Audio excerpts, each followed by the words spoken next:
विद्यार्थी मित्रांनो, आज आपण आपल्या इयत्ता 6वीच्या इंग्रजीच्या पाठ्यपुस्तकातील पहिल्या युनिटमधील दुसरा lesson the crow and the snake पाहणार आहोत. या पाठामध्ये आपण या पाठाचे वाचन करणार आहोत, त्याचा थोडक्यात अर्थ पाहणार आहोत व या पाठावर आधारित स्वाध्याय देखील सोडवणार आहोत. 1.2 the crow and the snake. Warm up. Question A. Look at the pictures and write the names of their young ones. इथे आपल्याला काही प्राण्यांची व पक्ष्यांची चित्र दिसत आहेत आणि प्रश्नामध्ये असे विचारले आहे, चित्रात दिसणाऱ्या प्राण्यांच्या पिल्लांची नावे लिहा. पहिले चित्र आहे कॅट. कॅटचे पिल्लू kitten. Dog puppy. Hen chick. Duck duckling. Donkey foal. Tiger cub. अशी आपण चित्रात दिसणाऱ्या प्राण्यांच्या व पक्ष्यांच्या पिल्लांची नावे लिहिली आहेत. Question B. Read aloud. मोठ्याने वाचा. इथे या पाठाचे वाचन करणे अपेक्षित आहे, परंतु या पाठाचे वाचन करता करता मी तुम्हाला याचा थोडक्यात अर्थ देखील सांगणार आहे. सुरू करूया. Long long ago there lived a family of crows on a banyan tree. They had prepared a beautiful nest and made it their home. A wicked cobra lived in the hollow of that same tree. म्हणजे खूप खूप वर्षांपूर्वी एका वडाच्या झाडावर कावळ्याचे कुटुंब राहत होते. त्यांनी तिथे एक सुंदर घरटे तयार केले होते आणि त्याच झाडाच्या ढोलीमध्ये एक दुष्ट नागसुद्धा राहत होता. हॉलो म्हणजे झाडाची ढोली. One day the crows were very happy as the lady crow had laid eggs.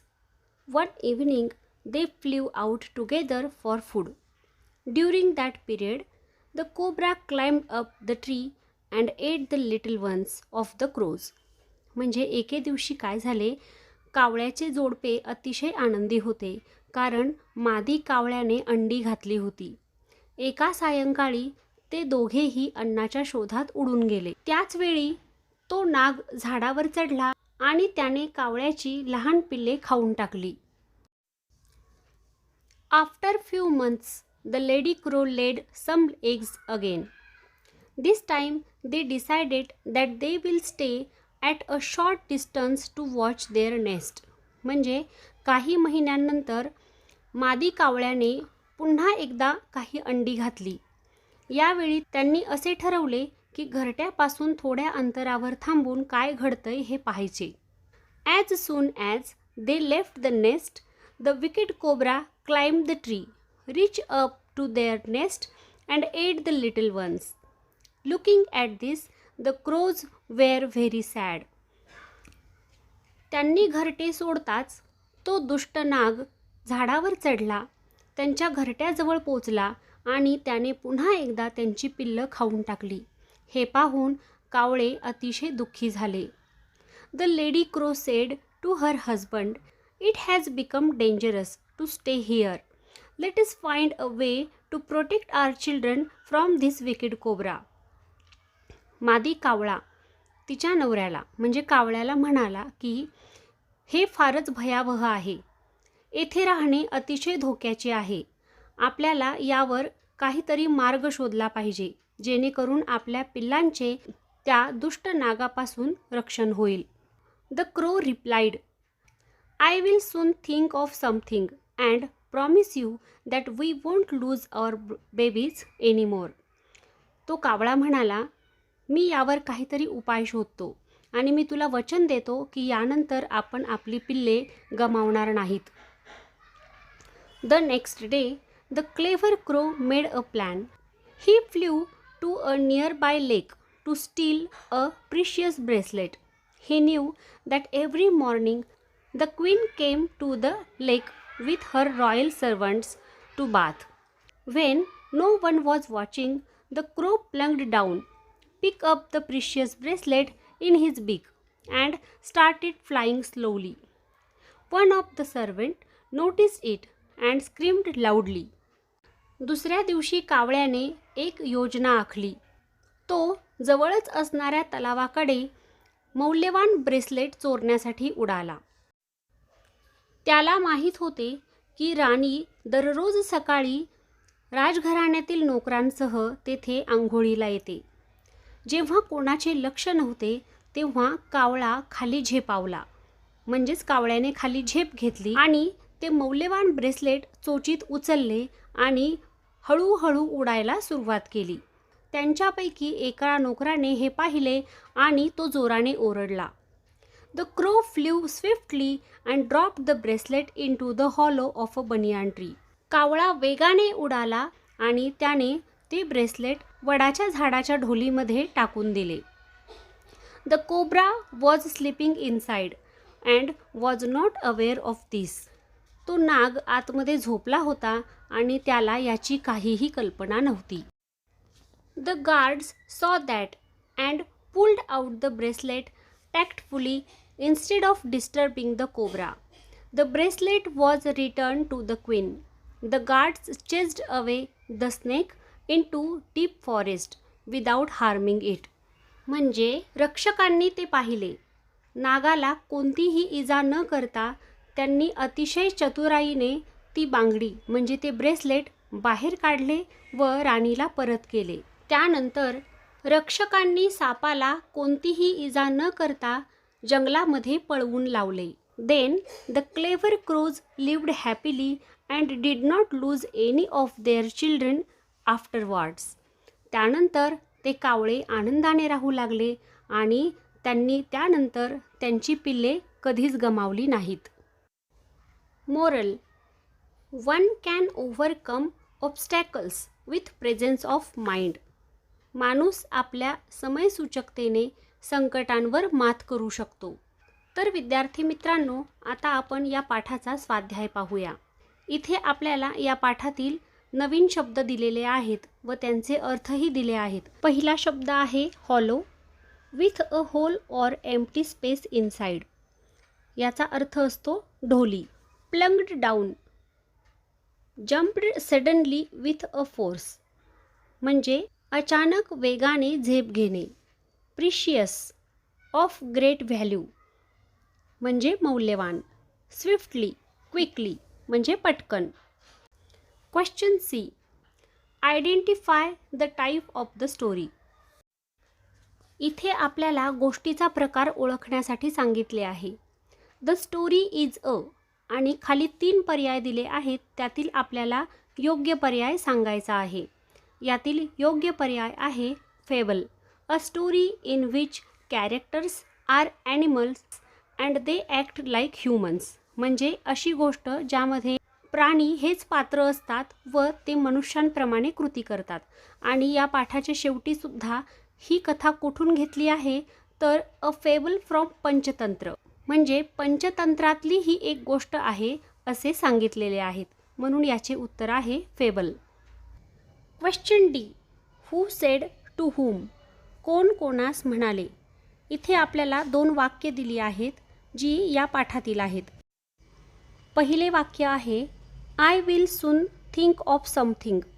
हे वाक्य who said crow, to whom lady crow असे येईल.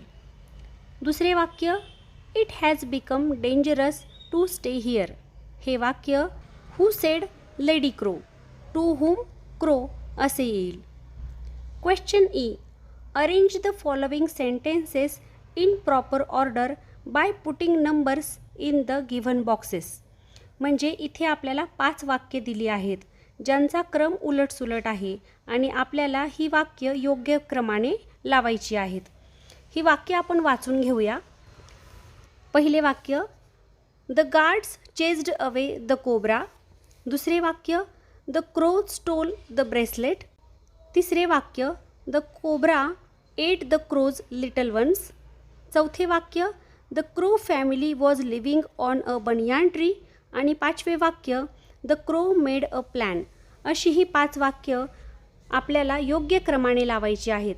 तर या वाक्यांच्या समोर जे बॉक्स दिले आहेत त्या बॉक्समध्ये या वाक्यांचा योग्य क्रम मी तुम्हाला लिहून देत आहे. वाक्यांचा योग्य क्रम असा आहे.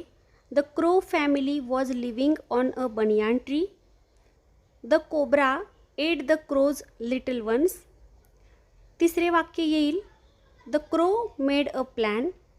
त्यानंतर 4 नंबरचे वाक्य the crow stole the bracelet असे येईल व शेवटी the guards chased away the cobra असे येईल. Question F. Answer the following questions म्हणजे पुढील प्रश्नांची उत्तरे लिहा. या प्रश्नांची उत्तरे मी तुम्हाला लिहून देत आहे, ती तुम्ही समजून घ्या व तुमच्या वहीमध्ये लिहून काढा. येथे विचारलेल्या प्रश्नांचे मी मराठी भाषांतरसुद्धा तुम्हाला देत आहे, जेणेकरून तुम्हाला प्रश्न व उत्तर दोन्ही समजून घेणे सोपे जाईल. सांगताना मात्र मी प्रश्न व उत्तर दोन्हीही फक्त इंग्रजीतूनच सांगणार आहे. याचे मराठी भाषांतर तुम्ही वाचून घ्या. Question first. What did the crows decide? Answer. The crows decided to stay at a short distance to watch their nest. Question second. Why did the servant scream loudly? Answer. The servant screamed loudly because he noticed the crow flying away with the queen's precious bracelet in its beak. Question third. If you were among the guards, what would you have done? Answer. If I were among the guards, I would have also safely recovered the bracelet without harming the snake, just like the guards did. Question 4. What will you do if you spot a snake inside your house? Answer. If I spot a snake inside my house, I will immediately inform an elder and called a trained snake catcher, Sarpamitra, to rescue it safely. Question G. Rearrange given letters and make meaningful words from it. म्हणजे उलटसुलट दिलेली अक्षरे योग्य क्रमाने लावून अर्थपूर्ण शब्द बनवा. इथे आपल्याला 6 शब्द असे दिले आहेत जे उलटसुलट क्रमाने लिहिलेले आहेत. आपल्याला या अक्षरांचा योग्य क्रम लावून तेथे अर्थपूर्ण शब्द तयार करायचा आहे. तर मी तुम्हाला इथे प्रत्येक शब्दाच्या पुढे योग्य क्रम लावून अर्थपूर्ण शब्द तयार करून देत आहे. पहिला शब्द आहे रिच्ड, दुसरा इन्स्टंटली, तिसरा हॉलो, चौथा विकेड, पाचवा चिल्ड्रन आणि 6वा watching. Question H. Select and write the opposite words from the given box. म्हणजे दिलेल्या चौकटीतून योग्य विरुद्धार्थी शब्द निवडून लिहा. इथे आपल्याला काही शब्दांचे विरुद्धार्थी शब्द विचारले आहेत. हे या चौकटीमध्ये दिलेले आहेत. आपल्याला फक्त योग्य ठिकाणी योग्य शब्द लिहायचा आहे. मी तुम्हाला येथे विचारलेल्या प्रत्येक शब्दासाठी योग्य विरुद्धार्थी शब्द लिहून देत आहे. Dull, clever, safe, dangerous, win, lose, slowly, swiftly, lost, found, kind, wicked. Question I. Write the describing words for the following nouns from the story. म्हणजे कथेच्या आधारे खालील नामांसाठी वर्णन करणारे शब्द म्हणजेच विशेषणे लिहा. इथे आपल्याला या कथेतील 4 शब्द दिले आहेत आणि या 4 शब्दांसाठी कथेमध्ये आलेले विशेषणयुक्त शब्द निवडून लिहायचे आहेत. पहा. Nest, beautiful nest. Crow, clever crow. Bracelet, precious bracelet. Cobra, wicked cobra. Question J. Prepare a chart as following and display in the classroom.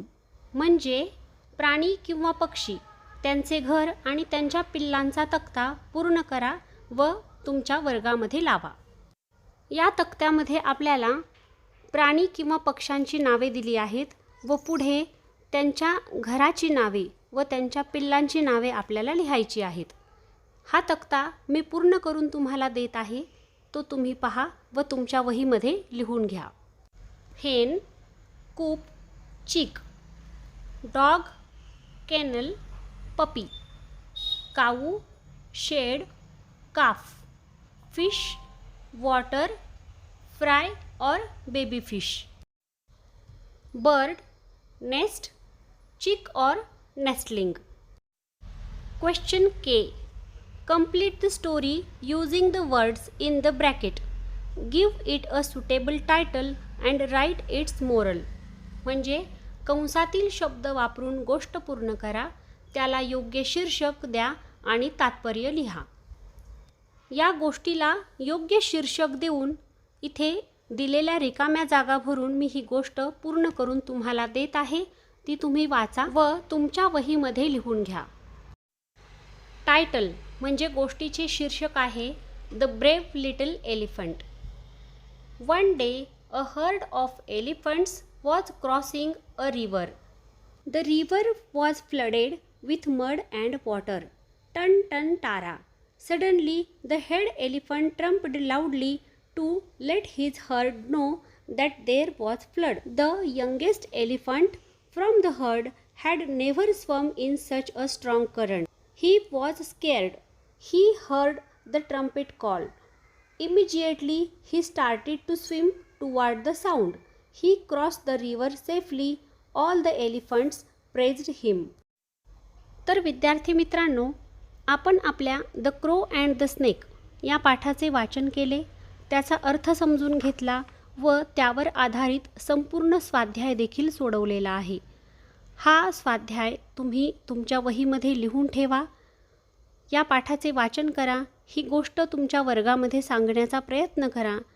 जर हा व्हिडिओ तुम्हाला आवडला असेल तर व्हिडिओला लाईक करा. हा व्हिडिओ तुमच्या मित्रांना शेअर करा व असेच नवनवीन व्हिडिओज पाहण्यासाठी या चॅनलला सबस्क्राईब करा. थँक्यू.